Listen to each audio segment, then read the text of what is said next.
for an unknown number of stages, and I will also briefly be covering a bit about distillations. So that would be something like normal distillation, flash distillation, XY, T and XY diagrams.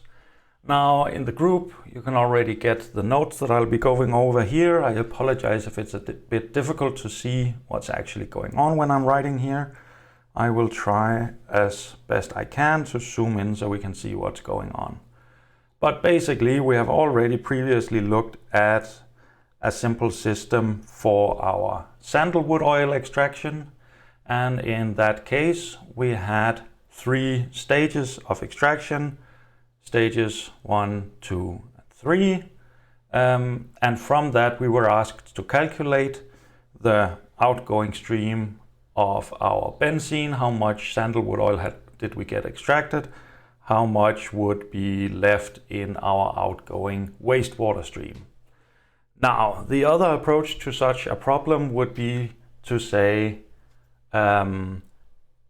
what if I don't know the number of stages, but I know some parameter that defines the amount I have extracted?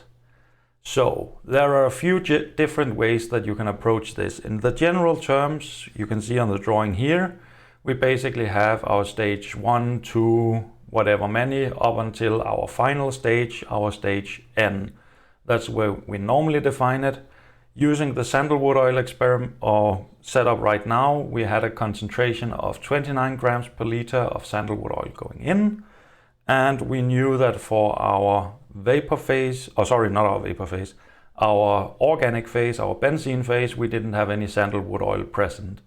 And then every time we moved through one of these stages, we knew that our 2 outgoing streams, so that would be these 2 streams and these 2 streams and so on, up until our final stage, they would all reach equilibrium defined by, we were given a KD value somewhere in the assignment, right? So we had that to work with as well. And we were also told that we could assume that the volumes of organic and water phase remained constant, even though a bit of sandalwood oil is being transferred between them. That's a fair assumption to make, and therefore we also assume that the densities remain the same. So in general, you could say that there are 3 different ways that we might approach this. So one of them, let's see if I can move up here. One of them is to basically say, I know how much sandalwood oil I'm gonna accept being left in my wastewater stream. This is often the case if it's something you want to, if you want to, for instance, purify some wastewater, you would say, okay, how much, what is in a wastewater? How much pesticide do we want left at the end of our extraction section? So that's the first example I wrote here, where basically we have our composition is the same when we start, and we have then defined in the end that we want a composition or a concentration of 2 grams per liter. Another option is to say, what if we switch it around and say we want to define the concentration in our outgoing stream, so our YN, basically saying we want to determine the concentration in our organic phase when it exits our entire process. And you can do that as well. You do have to follow another equation here because there is a limit. The concentration in our final stage stream multiplied by the volume has to be smaller than our concentration in our wastewater times the amount of wastewater. Basically saying that we can't have more sandalwood oil exiting in our organic phase than what we put in to begin with. That's simply physically not possible. For the final option here, you can instead say I want a certain percentage of recovery. So I could, for instance, say I want to figure out how many stages or how many extraction stages do I need in order for me to recover 95% of the sandalwood oil I had. And that's what we have here in equation form. We basically say that we want 95% of however much exits. Actually, I have to just change that a bit because my yn is a composition. Bear with me. So I'll just make a note about that. This one, I just have to rewrite it because what we're really stating for 95% recovery is that our yn multiplied by our g, that will be the total amount of sandalwood oil in my top stream. And we want that to be equal to 95% of my x0 times L. Yeah, so we need that as well. So if I were to rewrite the equation I have up here, don't worry, I'll put up a corrected version. All I really need to do is on the right hand side, I need to divide by G. Then that equation is correct. So how do we approach these different options, right? The tedious approach would be trial and error. Make one step, do I fulfill my requirement? No. Make two steps, do I fulfill my requirement? Now, we would have to do a mass balance each time, so that gets a bit tedious. So instead, we're going to use a general equation you can use for all of these situations. You just have to set it up correctly. So that's what we'll have a look at here on the next page. So the simplest way to approach something like this is to start out by looking at only part of our system. So we're basically gonna take, let's see if I can zoom out a bit. We're basically gonna create a mass balance for our entire system, right? We don't know how many stages there are, but we'll put up a limit all around our system and say we can try and solve the overall mass balance. And then our entire system, regardless of how many stages we actually end up having, can be simplified into what we see down here. So we have an amount of organic solvent entering, we have our water, we have our exiting organic phase, our exiting water phase. And all of the stages are hidden inside of this total one. If we create a balance for this, building on the sandalwood oil example, we can actually just set up a very simple mass balance that you can see down here, because we can just say, okay, how much sandalwood oil is entering our system? Well, that is the stream of L multiplied by x0, the concentration to start with, plus however much enters with our organic phase. How much exits? That would be our L multiplied by x1, so our outgoing stream up here, plus however much exits in the top stream. So we can basically say this part here is what we have up there. The part we have here, that would be the one we have over there. And the part we have here would be whatever much enters through this one. And I'm omitting the last one because we actually know that our y0 is equal to equal to 0 up here. So we know that this term actually disappears in our specific case. That's not always the case, it often is. In our case, we can throw away this part of it. So that's how the equation correlates with the drawing. Let's just clean it up a bit. And if we fire in the numbers that we have, you can see here, our y0 is 0, our x0 is 29, our g is 4, and our L is 22. So removing this term, we can insert the values here, and you can see we have the unknowns of x1 and yn. Basically, we don't know the concentration exiting in the organic phase, and we don't know the concentration exiting in our water phase. And now it depends on which of the scenarios we saw before, how we approach this, because, let's scroll down a bit.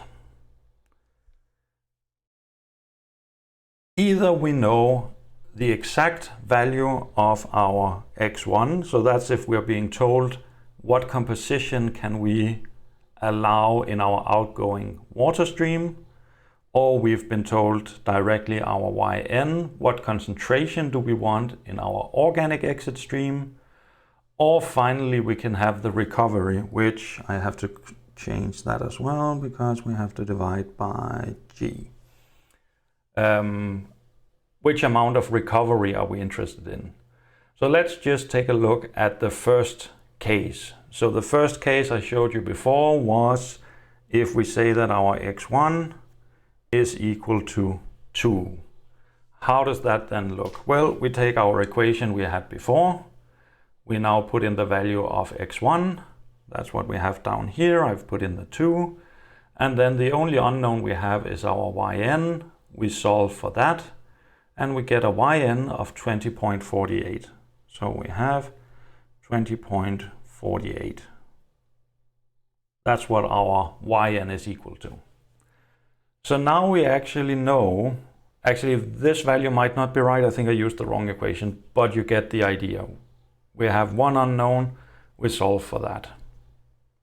Now in this case it'll work out fine. Yeah, never mind, everything is fine. So I now know my concentration in our outgoing water phase, I know my concentration in organic exit phase, I know the concentrations beforehand in both my incoming water and incoming organic phase. So I basically have an overall mass balance sorted. If I wanted to now, I could calculate how many grams of sandalwood oil exits in the different streams. So the next step, let's zoom in a bit. Come on.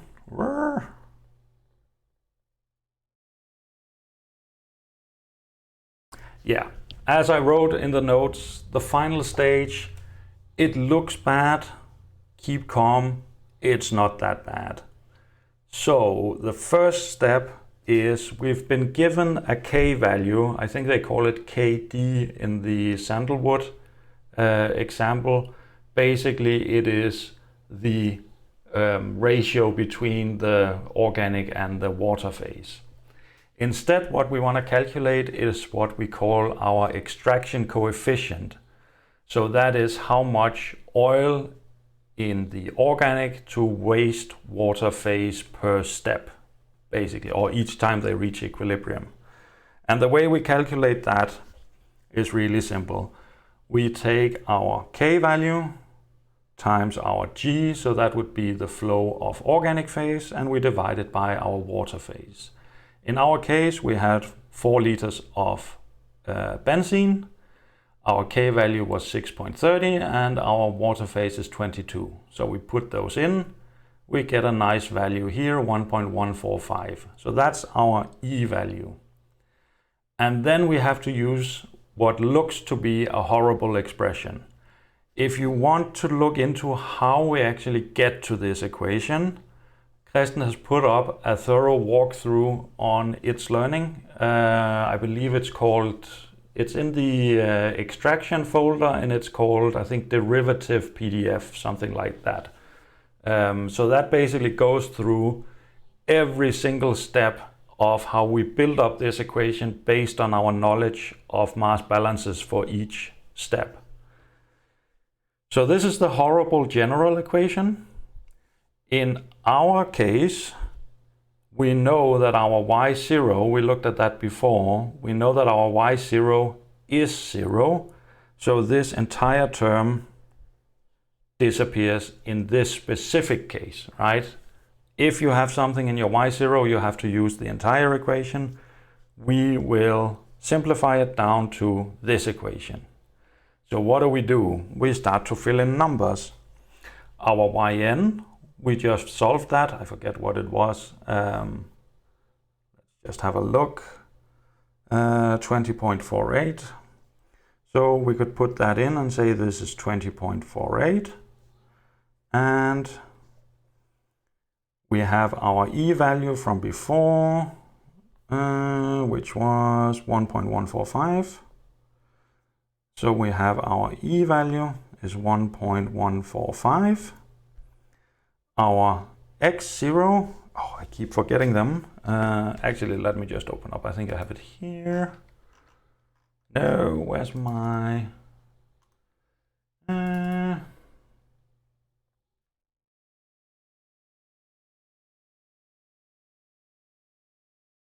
Here we have it. Yeah, you can't see it, I just needed my notes. So I have my L is the flow, so that's 22 liters of water. My X0 is my composition in the liquid or in the water at the beginning. That's 29.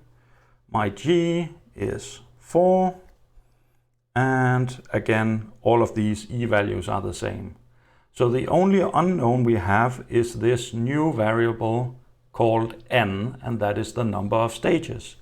So now all we need to do is take this equation, put in all of the numbers I wrote, solve for N, and you will get, just like we do in distillation or whatever, you would get, I don't know what it'll end up as at this time, but let's say you get 3.42. So that would be your number of ideal stages. So again, your answer should be, we need 3.42 ideal stages. That means that we have to build 4 stages in a practical system.